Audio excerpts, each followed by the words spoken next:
হ্যাঁ বলো। স্যার আপনি তো জানেন যে আমার অবস্থা বেশি একটা ভালো না। 6 মাসের বাসা ওরা বাজিয়ে গেছে, বাড়িওয়ালা গুডি বুডি লাইট থেকে সব বাইর করে দিছে। এখন আমার 15,000 টাকা লাগে।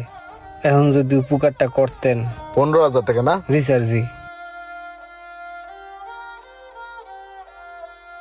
এ নাও। স্যার আসসালামু আলাইকুম স্যার। স্যার আমি সময় মতো আপনাকে দিয়ে দেবো টাকাটা। ঠিক আছে, আসি স্যার, হ্যাঁ ভালো থাকবেন। সমস্যা নেই, ঠিক আছে, যাও। এই তোমার গেট পাহারা দিতে কইছি স্যার, যাও তাতে যাইতেছি।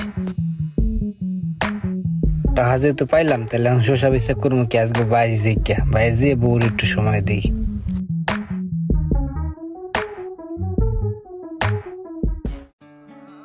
তুমি এক কাজ কইরো, এইখানে একটা 10 লক্ষ টাকার চেক আছে। ওই যে বাইরে যে রোমান আছে না আম বিক্রি করে, ও তো ওখানে স্বল্প পুঁজির